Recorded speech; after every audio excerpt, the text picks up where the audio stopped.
जळगावमधल्या चोपडा तालुक्यात वनविभागाचे 4 रेंज आणि सहाय्य उप वनसंरक्षक यांचं कार्यालय. मात्र चोपडा तालुक्यातील नागरी वस्त्यांमध्ये वन्य प्राण्यांचा वावर वाढलाय.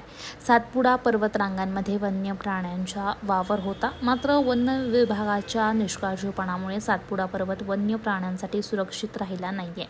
जंगलातील वन्य प्राणी मानव वस्तीमध्ये मोठ्या प्रमाणात शिरत आहेत. तालुक्यातील मानवी वस्तीच्या आजूबाजूच्या परिसरात लपण्यासाठी पिण्यासाठी पाणी शोधत असल्यानं वन्य प्राण्यांच्या संख्येत वाढ झालेली आहे.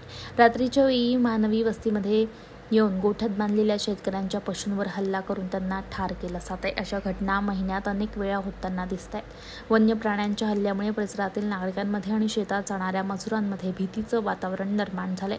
नागरिकांनी वनविभागाकडे पिंजरा लावून आणि वन्य प्राण्यांचा बंदोबस्त करावा यासाठी अनेक वेळा मागणी केलेली आहे. मात्र तरी देखील ही मागणी आणखीन पूर्ण झालेली नाहीये. वन विभागाचे अधिकारी कर्मचारी वन्य प्राण्यांच्या हल्ल्याकडे गांभीर्याने घेताना दिसून येत नाहीये. याबाबतच वन अधिकारी बी के थोरात यांनी माध्यमांसोबत बोलताना प्रतिक्रिया दिली. पाहूयात. जे सप्टेंबर महिना आहे, सप्टेंबरमध्ये जवळपास बिबट आणि तरस मिळून 5 घटना घडलेल्या आहेत. त्यांना आपण पशु आणि नुकसान भरपाई 75% शासन निर्णयानुसार आपण दिलेली. त्याच्यानंतर ऑक्टोबर महिन्यात जवळपास 3 घटना झाल्या आणि या महिन्यात बिबट आणि तरसाचं प्रमाण दिसत असं तरी काही दिसत नाही लोकांना. त्याच्यामुळे काही तक्रारी नाही. या महिन्यात जास्त करून काही तसंच प्रकार झालेलं नाही. ज्या भागामध्ये वन्य प्राणी आहे या ठिकाणी आपण जनजागृती काय करताय?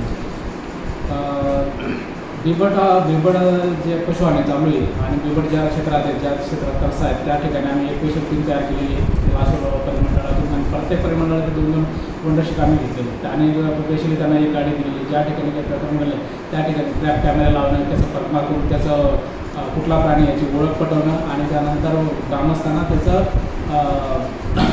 त्यांना मार्गदर्शन करून कुठला प्राणी आहे काय आहे आणि त्यांचं त्यापासून कसं वाचणं यासाठी आम्ही त्यांना मार्गदर्शन नेहमी चालत असतो.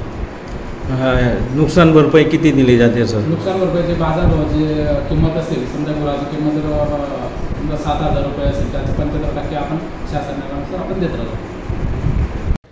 महादूत न्यूजसाठी उमेश नगराळे, जळगाव.